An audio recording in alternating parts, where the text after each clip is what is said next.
आज हम भारत के परंपरागत ऊर्जा स्रोत के बारे में पढ़ेंगे। हमेशा ही प्रश्न इससे विभिन्न कॉम्पिटिटिव एग्जाम में आते हैं, चाहे वह बीपीएससी हो, यूपीएससी हो, एसएससी हो, बैंकिंग हो, रेलवे हो, सीटेट हो, नेट हो, सभी एग्ज़ाम में परंपरागत ऊर्जा स्रोत से प्रश्न आते हैं। कोयला से, तेल से, मुख्य प्राकृतिक गैस से, कोयला क्षेत्र से, एचवीजी प्राकृतिक गैस पाइपलाइन जो बिछाया गया हुआ है, इन सभी से प्रश्न हमेशा ही एग्ज़ाम में आते हैं। इस वीडियो को लास्ट तक देखिएगा, लाइक सब्सक्राइब और शेयर कीजिएगा। सब्सक्राइब कर घंटी को ज़रूर दबा लीजिएगा ताकि अगला वीडियो आप तक पहुंच सके, और दोस्तों को भी शेयर कीजिएगा, फेसबुक और व्हाट्सएप पर भी शेयर कीजिएगा। दोस्तों, ये कोयला क्षेत्र है, ये पूरा कोयला क्षेत्र है। इस कलर में जो आप दिखाई दे रहा है, ये सभी कोयला क्षेत्र है। ये भारत के कई राज्यों में स्थित है, जैसे यहाँ पर जम्मू कश्मीर में स्थित है, यहाँ पे असम, मेघालय, इन राज्यों में ये कोयला क्षेत्र है। ये झारखंड, छत्तीसगढ़, ये ऊपर में थोड़ा यहाँ बिहार का भी क्षेत्र है, इधर पश्चिम बंगाल, इधर उड़ीसा, ये क्षेत्र जो है, ये बेल्ट जो है कोयला का, इन सभी राज्यों में मिलता है। ये नीचे वाला जो आप देख रहे हैं, ये महाराष्ट्र का ऊपर में है, नीचे में तेलंगाना है, यहाँ पे आंध्र प्रदेश है, और ये 3 राज्यों में ये क्षेत्र स्थित है। ये क्षेत्र तमिलनाडु में स्थित है। ये गुजरात में कोयला क्षेत्र स्थित है, यहाँ पे गुजरात का में ये स्थित है, और ये राजस्थान में स्थित है, पलाना ये इस जगह का नाम है।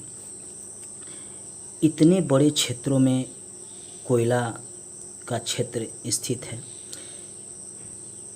ये जो काला काला सा दिखाई दे रहा है बिंदु बिंदु, यहाँ से कोयला निकाला जाता है। इन क्षेत्रों से कोयला अभी निकाला जाता है।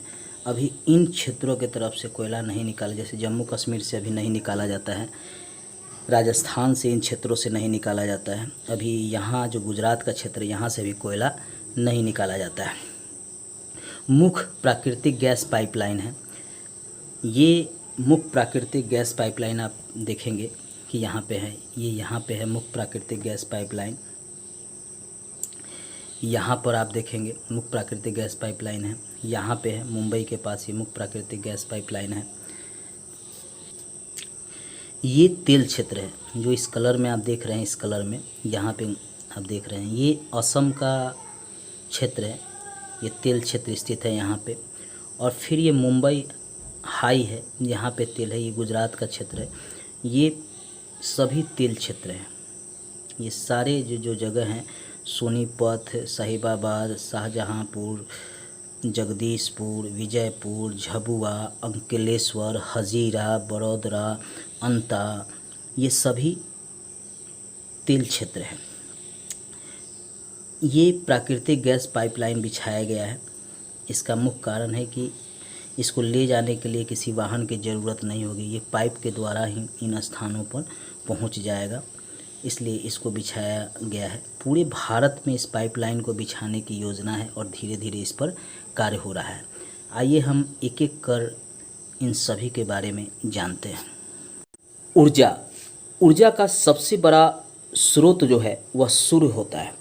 भारत में ऊर्जा का सबसे बड़ा स्रोत जो है सूर्य है। सूर्य से ही सभी जीव जंतु, पेड़ पौधे को ऊर्जा प्राप्त होती है।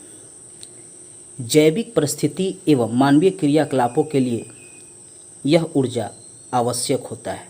कौन सा ऊर्जा? सौर ऊर्जा, यह आवश्यक होता है। ऊर्जा का उत्पादन सूर्य के अलावा अन्य विभिन्न खनिजों से भी किया जाता है। कौन कौन से खनिज हैं? जैसे कोयला है, पेट्रोलियम है, प्राकृतिक गैस है, यूरेनियम है, विद्युत से भी किया जाता है। ये यूरेनियम जो है अभी वर्तमान में इसका उपयोग किया जा रहा है ऊर्जा उत्पादन के लिए, विद्युत उत्पादन के लिए, लेकिन यह खतरनाक होता है, क्योंकि जब भूकंप आता है या इस तरह की कोई प्राकृतिक आपदा आता है तो यूरेनियम जो स्थापित केंद्र है उसके विखंडित होने का अधिक संभावना होता है। हाल में जापान में यह देखा गया कि यूरेनियम उत्पादित विद्युत केंद्र जो है उसमें विस्फोट हुआ और उससे काफ़ी हानि भी हुई, कई देशों में ऐसा देखने को मिला, जैसे यूक्रेन में भी इस तरह की घटना हो चुकी है।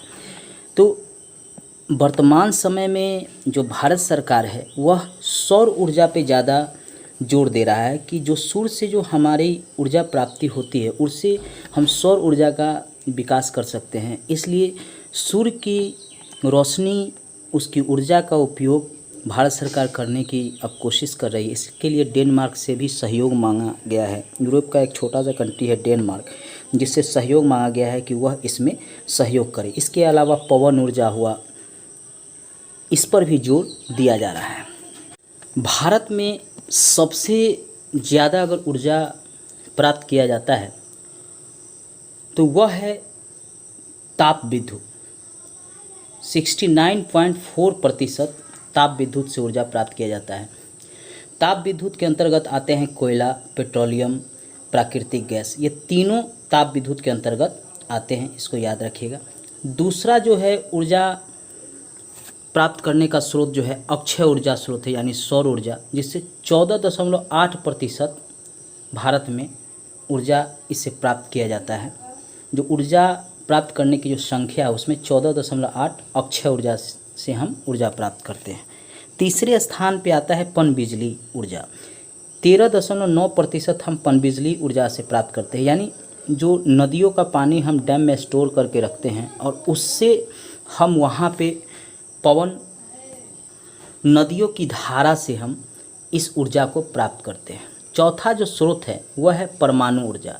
परमाणु ऊर्जा का अर्थ हो गया कि यूरेनियम से या थोरियम से जो हम ऊर्जा प्राप्त करते हैं उसे कहते हैं परमाणु ऊर्जा। 1.9% सबसे कम इससे ऊर्जा प्राप्त करते हैं। इसका कारण है कि हमारे पास यूरेनियम नहीं है, हम कजाकिस्तान से या कनाडा से यूरेनियम प्राप्त करते हैं और हम उस पर निर्भर हैं। लेकिन हमारे यहाँ थोरियम है, ये केरल जो है, कर्नाटक जो है, बालू जो होता है उसी में थोरियम होता है, यह जान लीजिए। तो हमारे यहाँ बालू तो पर्याप्त मात्रा में है, उसमें थोरियम है, लेकिन अभी जो है उससे ऊर्जा प्राप्त करने में हम उतना सक्षम नहीं हुए हैं। इस कारण थोरियम से अभी उतना ऊर्जा प्राप्त नहीं किया जा रहा है। भारत सरकार इसमें प्रयासरत भी है। ये डाटा याद रखिएगा, हमेशा ही डाटा से पूछता है प्रश्न कि किससे अधिक हम ऊर्जा प्राप्त करते हैं, सबसे कम किससे ऊर्जा प्राप्त होता है। तो ये याद रखिएगा, सबसे अधिक ताप विद्युत से, फिर अक्षय ऊर्जा से, फिर पनबिजली से, फिर परमाणु ऊर्जा से। अब है गैर वाणिज्यिक ऊर्जा स्रोत। तो गैर वाणिज्यिक ऊर्जा स्रोत का लगभग 60% जो है हम जलाऊ लकड़ी से प्राप्त करते हैं। आज भी लकड़ी का उपयोग जो है ग्रामीण क्षेत्रों में खाना बनाने के लिए तथा अन्य कार्यों में किया जाता है। दूसरे स्थान पे है गोबर गैस, जिसका उपयोग जो है 30% हम करते हैं। गोबर गैस का अर्थ है कि जो जानवर के मल मूत्र हैं उसका उपयोग हम बिजली उत्पादन के लिए करते हैं। इसके अलावा पेड़ पौधे का जो कचरा है उसका भी उपयोग हम इसमें करते हैं। अब गोबर गैस धीरे धीरे कम हो रहा है, क्योंकि कारण है कि जानवरों की संख्या जो है, खासकर गाय, बैल, भैंस की संख्या जो है कम हो रही है गाँव में, इसलिए गोबर गैस की संभावना अब कम हो रहा है। अपशिष्ट पदार्थ जैसे पेड़ पौधे का कचरा, जानवरों का कचरा, इन सब से हम गैर वाणिज्यिक ऊर्जा प्राप्त करते हैं।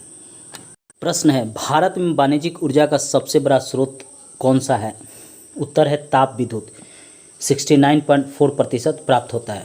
अगला प्रश्न है, भारत में अक्षय ऊर्जा से कितनी ऊर्जा प्राप्त होती है? कितनी प्रतिशत? 14.8% ऊर्जा अक्षय ऊर्जा से प्राप्त होती है। प्रश्न है, भारत में पनबिजली से कितनी प्रतिशत ऊर्जा प्राप्त होती है? 13.9% ऊर्जा पनबिजली से भारत में प्राप्त होती है। अगला प्रश्न है, भारत में परमाणु ऊर्जा से कितनी प्रतिशत ऊर्जा प्राप्त होती है? 1.9% परमाणु ऊर्जा से ऊर्जा की प्राप्ति होती है। अगला प्रश्न है, गैर वाणिज्यिक ऊर्जा का कितना प्रतिशत जलाऊ लकड़ी से प्राप्त होता है? उत्तर है 60% जलाऊ लकड़ी से प्राप्त होता है। अगला प्रश्न है, गोबर गैस से कितना प्रतिशत ऊर्जा प्राप्त होती है? 30% गोबर गैस से ऊर्जा प्राप्त होती है। अगला प्रश्न है, अपशिष्ट पदार्थों से भारत में कितनी प्रतिशत ऊर्जा की प्राप्ति होती है? 10% अपशिष्ट पदार्थों से भारत में ऊर्जा की प्राप्ति होती है।